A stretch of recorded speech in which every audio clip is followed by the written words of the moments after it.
someone who's had ties at both schools, why do you think this should be an annual game again, and do you still have a lake house by Brian Kelly?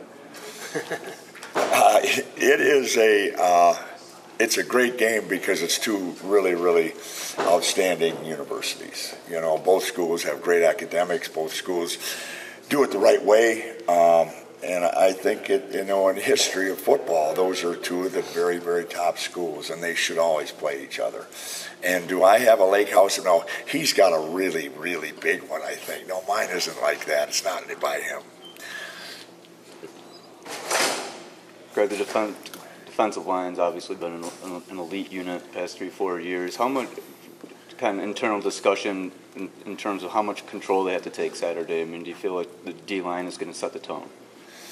Well, I think anytime you expect to have a very, very good defense, you got to have a very good defensive line. I mean, for the history of Michigan football, I mean, you think of the Glenn Steels and go back. I mean, the Will Carrs, and you go on and on and on back then, and now the last few years here with the Tacos and the Worms and the Glasgows and Clarks and all those guys, you have to have a very, very good defensive line in today's football to have a good defense. And this group understands that, they've played a lot of football. And whenever you've played a lot of football, the bar gets higher and higher every year. And they all have very, very high goals.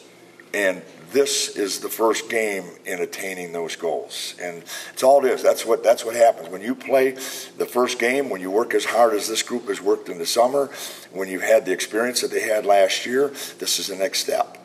Well, now it is. It's here. Let's see what you have. How have you seen Dwumfor kind of take to the being in that sort of starter position? I mean, he hasn't started yet, but I mean, that leadership role, I guess, as far as being the front guy there. Well, the thing that I think we have in our defensive line is like 2 years ago, and I talked about that all the time. We may have 8 starters. We may have 8 starters, and we may have the ability with our defense line this year to be able to tag themselves out. In other words, some places you have to say to a person, that guy looks tired now, we better put this guy in. Well, when you have a group of young men that have earned the right to play, I like to be able to say to them, you rotate yourselves. You look and watch that guy, and if it's going to be 4 plays or 3 plays or how many we decide, you're rotating on your own throughout the game. And so I look at this defensive line as having a possibility of having 7 starters possibly, and then you go from there. And that's how important it is. And when you have that, then when you're out on that field, there is no time to take a play off. There is no time to not go 100%. Because if you're going to be out there playing and your buddy wants to be playing and he's earned the right to play, then don't you dare go out there and not go hard.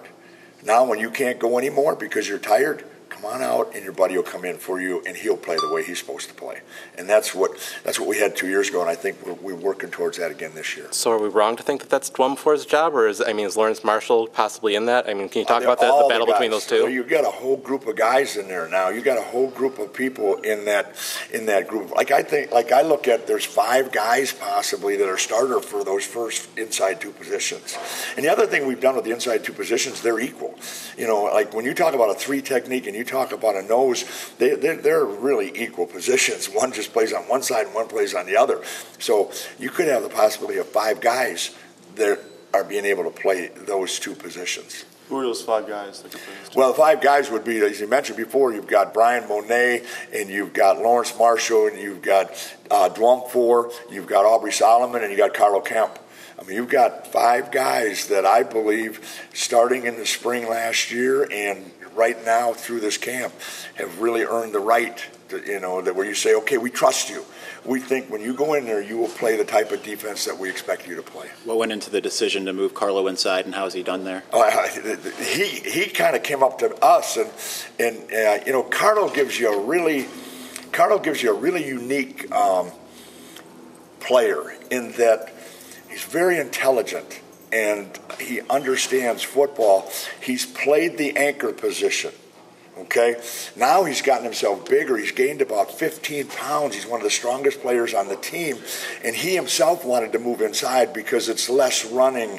You know, you got to be a lot faster athlete to play outside, and he felt he could do a better job inside. Well, now you have the guy that can fit in inside, but if anything ever happened, he could also play outside. So he gives you that guy that can play a lot of different positions, and you'd still trust him on all of it. Who's behind Rashawn and Chase on the outside? Well, Rashawn outside, the guys that are playing the end position that have rotated and done a lot of things there is obviously you have Rashawn, and then you've got Carlo's been there some. You've got Quiddy Pay, who's had a really good camp. Quiddy's shown us the ability that he can play both the end and the anchor position, and then you've got Aiden Hutchinson, who showed us some really good things as a freshman. So that gives you the ability to rotate again. You got guys that can just go through there. And then on Chase's side, you've got Quiddy again, and then you've got Reuben Jones, you know, the ability a junior that has played some football here before. So got all guys that have worked really, really hard. So, like, if you ever ask, what's your starting lineup? Who's the guys? I don't know. You know, that's why you have Tuesday. That was yesterday. You got today. We'll find out now. You know, you're all starters. Just who's going to take the first snap?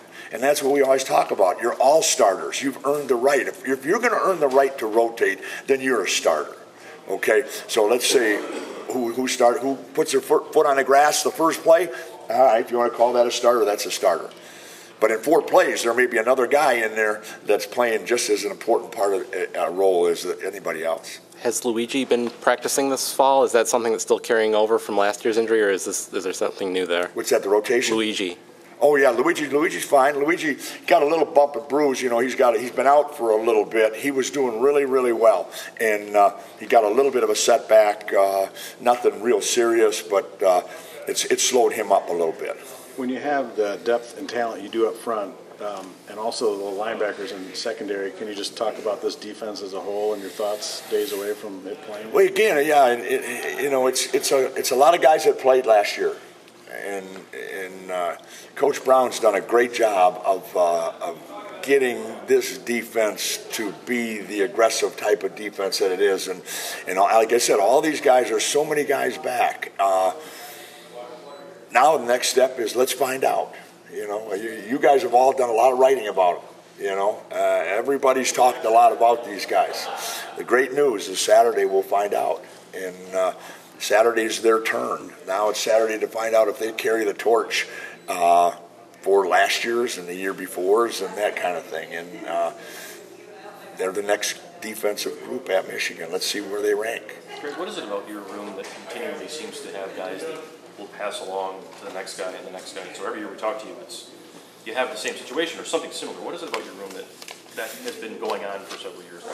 Well, I think the players understand that part of the reason they are who they are is because somebody did that for them. You know, I'll still never forget Rashawn Gary coming in and Chris Wormley sitting right next to him. And as I would make corrections, you would see Wormley whispering in his ear. And at one time I thought, why is he talking when I'm talking?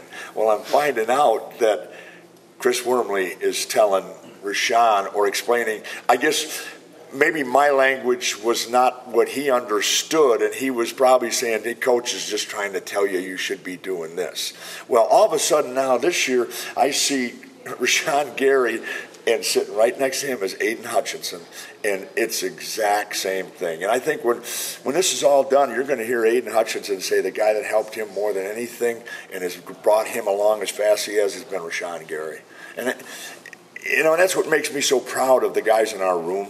I mean, we've got some guys in our room that are, I don't know if you find them in a lot of other places' rooms. I don't know. All I know is I'm proud of this group because they want to be as good as they can be, and they want to help everybody. And I think it's all stems from the fact that there are 8 or 9 guys that could play. Not like you're a starter and I don't care about the backup. Our guys understand when you play the type of football we want to play, you can't play the whole game. and be as successful as you want to be. So you better hope there's a guy behind you that can give you that blow and let you go out there and him take over, and then you come back again and be pass the baton throughout that game. And I think that's why they help each other, because they all know that they're all starters. Greg, how much different does the offensive line look this year compared to maybe last? Well, I'm really impressed with the offensive line. I tell you, and the reason I say that is we've had a very physical camp, and tell you what, they've shown some really good things. I'm excited about our offensive line. Greg, a lot of people on both sides of the ball, the coaches as well. Everybody's talking like a new attitude, kind of different sense of confidence. I think it's evident with a lot of players. But connecting to that, you personally, you've always been a lively guy, always energetic and exciting. Is this year different for you? Is this year's team kind of re-energizing you a little bit? I think every team is different. Every team is different. If it doesn't become different, it's time to get out. I love finding out, let's see what this team does, and whenever you have a group of guys, and this starts with Jim, this starts with Coach Harbaugh from the very top, the way he runs things and the way we expect our kids, that when we come in our room right here, this is Michigan, and our kids are different, in my opinion. I think our kids are the ones that you love coaching because they have high character. They want to be great football players. I mean, one of the things we do in our room, we watch any clips, our audio visual department does this for us, any clips of the pro football defensive linemen that are playing right now. And we watch the clips of them in the preseason. And they're cheering when Wormley got his sack the other day. They're cheering when they see Mo Hurst running on. And the thing that's really, really neat to see, there was a game last week. Taco Charlton, at whatever size and weight he is, he was running 40 yards down the field as hard as he could, and our guys were going, Coach, look at. I said, well, that's a Michigan football player. That's how they play. So, I mean, those are the kind of things that get you fired up, and, as a coach, you say, I'd love to get a couple more of these guys to have that opportunity, and to see. I mean, the one guy we watched some film, just clips they pick out the best clips. Glasgow. He's playing 4 different positions, and he's tormenting the offensive line. We're all going, that's Glass, man. That's Glass. Look at him. That's what excites your room, that apparently they're doing the right things. And then when they get to the next level with their degrees from Michigan, now life's pretty good. And that's the way we look at it at our place. Greg, what are your impressions of Notre Dame's offensive line and offense generally? Notre Dame always has had an offensive line. They had one of the best offensive line coaches in college football forever in Harry Hiestand, who left last year and went to the NFL. And he's got guys still there, obviously. And Notre Dame's offensive line over the years, as long as Harry had been there, I would say would rank up at the top of anybody you played against. So they're going to be very well coached. They have 3 guys that are very experienced, that have played a lot of football, and then they've got 2 other guys that were backups that were heavily recruited, obviously, and so they're going to be a good offensive line. They have a good offense. And how much trouble does the quarterback get? Anytime you have a quarterback that can move his feet, that's another dimension. But we're excited about playing him. Do you feel like facing Shea has kind of prepared you a little bit? I don't know if that gets you ready for whatever it gets you ready for. I mean, I'm impressed with Shea. I mean, and a lot of other things, not running. I don't know. I mean. Don't get me talking about that. I don't have anything to do with offense. I don't have anything to do with offense. I don't know anything about offense. All I know is what's in my room. With the rotation, Chase and Rashawn don't strike me as guys who are going to take snaps off, or guys who want to get off the field or give other people a shot. How do you make sure they are sharing a little bit? Theirs is different. I mean, it all goes by the player, and like, for example, Chase Winovich, he could very easily play every snap of the game in his mind. But then all of a sudden, when he just ran 50 yards downfield, and then he came back and maybe ran 30 yards to the side to make a play and all that, I know in the 4th quarter, if he can get a few plays off somewhere in there, he's going to be better in that fourth quarter. Same thing. I mean, now you're different is with Rashawn. He's 285 pounds. He's a bigger guy carrying more weight, and he plays so fast. You're going to want to give him a break. And it's not about that moment. It's about the end of the game when you're going to need him. You always want to have something in that tank so that in the fourth quarter you have a chance to play as good as you did in the first and second quarter. There's a lot of speculation. Rashawn's good to go for Saturday, right? Sean will be. You watch. You tell me afterwards how Rashawn does. Okay, that's all I'll say on that. Anything else? Not your position, but I think Chris Evans the other day said that Devin Bush is the glue of the defense. Do you see that? Well, he's a very, very good leader. Very good leader. And he's a smart football player. And anytime a guy has intelligence and is confident enough to talk like Don makes sure his backers do, and then you got a guy that comes from a football family. I mean, yeah, I'm excited about Devin. Really, really excited about him. You obviously went up against Shea in practice. As a D-line coach, what would your scouting report sort of be if you're preparing for a guy like him? If the head football coach would let us hit him as hard as we could every time, we would try to do that. That's what my scouting report would be. Now, you may not be able to catch him, but no, that's what I would do. But we aren't allowed to touch him, so I'm not going to talk anymore about that. Greg, we heard a lot from the players in the offseason about Jim being maybe more personable, taking more feedback from players. He said they're playing music before practice. Have you noticed a different Jim this year compared to the past? Jim is a great head football coach, and Jim Harbaugh doesn't change. Jim Harbaugh is Jim Harbaugh. Maybe the thing that's changed is our players. Maybe that's it. But no, there's nothing different with him. He's done a great job, I think, since he's been here, and he's doing a great job now.